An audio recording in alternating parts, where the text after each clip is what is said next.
کہا گیا؟ وما خلقت الجن والانس، میں نے جنوں کو پیدا کیا، اور پہلے جن کیوں کہا گیا؟ مکہ والے جنات کی بھی عبادت کرتے تھے، جنات سے ڈرتے تھے، یہ عقیدہ رکھتے تھے کہ جنات بھی ہماری مشکلوں کو دور کرتا ہے۔ اللہ نے کہا جس جنات کو تم اپنا معبود مانتے ہو وہ ہماری مخلوق ہے، ہم نے پیدا کیا۔ وما خلقت الجن، جنات کو ہم نے پیدا کیا ہے۔ کیوں پیدا کیا؟ اپنی عبادت کے لیے پیدا کیا۔ اللہ کے نبی ایک دعا کرتے تھے، ولا تجعل الدنیا اکبر ہمنا ولا مبلغ علمنا، اے اللہ دنیا کو ہمارا سب سے بڑا غم مت بنا دینا، ہماری سب سے بڑی ٹینشن، ہماری سب سے بڑی سوچ دنیا کو مت بنا دینا کہ ہم جب سوچے اور غور کرے اور ٹینشن پالے تو دنیا کی پالے، ایسا مت بنا دینا۔ ولا مبلغ علمنا، اور ہمارے علم کی انتہا تو دنیا کو مت بنا دینا کہ ہم سوچے تو صرف دنیا کے بارے میں سوچے، ایسا مت بنا دینا۔ یہ کافروں کی سوچ ہوتی ہے، ذالک مبلغہم من العلم، ان کی سوچ دنیا سے شروع ہوتی ہے اور دنیا پر ختم ہو جاتی ہے۔ وَلَقَدْ يَسَّرْنَا الْقُرْآنَ لِلذِّكْرِ، ہم نے قرآن کو آسان بنایا ہے سمجھنے کے لیے۔ فَهَلْ مِن مُدَّكِرٍ، تو کیا ہے کوئی قرآن سے نصیحت حاصل کرنے والا؟ اگر قرآن سمجھنے کی آپ کوشش نہیں کرتے تو دوش قرآن کا نہیں، قرآن تو آسان ہے۔ 27ویں پارے کے شروع میں اللہ تعالیٰ نے یونیورس کے بارے میں، کائنات کے بارے میں ایک بات یہ ارشاد فرمائی کہ کائنات کے اندر ایک ایکسپینشن ہو رہا ہے، پھیل رہی ہے کائنات۔ فرمایا وَالسَّمَاءَ بَنَيْنَاهَا بِأَيْدٍ وَإِنَّا لَمُوسِعُونَ، ہم نے آسمان کو اپنی طاقت سے بنایا اور ہم اسے پھیلا رہے ہیں، اس کا ایکسپینشن کر رہے ہیں۔ وَالْأَرْضَ فَرَشْنَاهَا فَنِعْمَ الْمَاهِدُونَ، اور زمین کو ہم نے بچھایا اور کتنے بہترین ہم بچھانے والے ہیں۔ وَمِن كُلِّ شَيْءٍ خَلَقْنَا زَوْجَيْنِ لَعَلَّكُمْ تَذَكَّرُونَ، اور ہر چیز کا ہم نے جوڑا بنایا۔ کائنات میں ہر چیز کا ایک جوڑا ہے، چیز کہا اللہ نے، صرف جاندار نہیں کہا، ہر چیز کا ایک پیر ہے، جیسے زمین ہے اس کا پیر آسمان ہے۔ وَمِن كُلِّ شَيْءٍ خَلَقْنَا زَوْجَيْنِ، ہر چیز کا ہم نے ایک پیر بنایا۔ لَعَلَّكُمْ تَذَكَّرُونَ، تاکہ تم نصیحت حاصل کرو۔ تو ہر چیز کا ہم نے ایک پیر بنایا، یہ کہہ کر کے اللہ تعالیٰ نے اپنی توحید کو بھی ثابت کیا کہ مخلوق کا پیر ہو سکتا ہے، اللہ کا کوئی پیر نہیں۔ اللہ اکیلا ہے، سنگل، اللہ کا کوئی جوڑا نہیں۔ اور جس طریقے سے ہر چیز کا ایک پیر ہے، ایسے ہی دنیا کا بھی ایک پیر ہونا چاہیے جو کہ آخرت ہے، دنیا کے بعد آخرت ہونے والی ہے، یہ اس کی دلیل ہے۔ اس کے بعد فرمایا فَفِرُّوا إِلَى اللَّهِ، اللہ کی طرف دوڑو، اللہ کی طرف بھاگو۔ إِنِّي لَكُم مِّنْهُ نَذِيرٌ مُّبِينٌ، میں تمہیں اسی اللہ سے ڈرانے والا ہوں۔ نبی کی زبان سے کہلوایا جا رہا ہے کہ میں تمہیں اسی اللہ سے ڈرانے والا ہوں۔ تو اللہ کی طرف بھاگو کیوں کہا گیا؟ دنیا میں کیا ہوتا ہے کہ ہم جس چیز سے ڈرتے ہیں اس سے بھاگتے ہیں، اللہ کا معاملہ الٹا ہے، اللہ سے جو جتنا ڈرے گا اتنا اللہ کی طرف بھاگے گا۔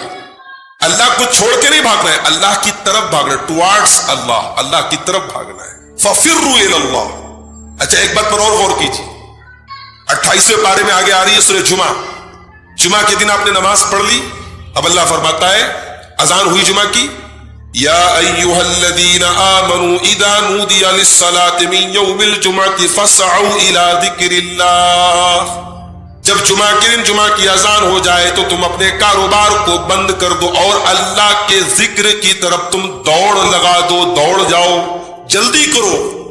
اس کا مطلب یہ ہوا کہ جو چیز جتنی امپورٹنٹ ہوگی اتنی تیز انسان اس کی طرف بھاگے گا۔ تو اگر اللہ کے ذکر کی طرف بھاگنا ہے تو اللہ نے کہا دوڑو، اور اللہ کی طرف بھاگنا ہے تو اللہ نے کہا کہ بھاگو، ففروا، بھاگو۔ اس کا مطلب یہ ہوا کہ کائنات کے تمام راستوں میں اسپیڈ لمٹ ہے، یہ اکلوتا راستہ ہے جس پر لمٹ نہیں ہے، اس پر آپ جتنی اسپیڈ سے اللہ کے دین پر بھاگ سکتے ہیں بھاگ۔ اللہ نے آپ کو آزادی دی ہے، اللہ کے دین کے لیے جتنی محنت کر سکتے ہو، یہاں سلو نہیں ہونا ہے، یہاں آپ کی اسپیڈ سلو نہیں ہونا ہے۔ فَفِرُّوا إِلَى اللَّهِ، اللہ کی طرف بھاگ جاؤ، دوڑ لگا۔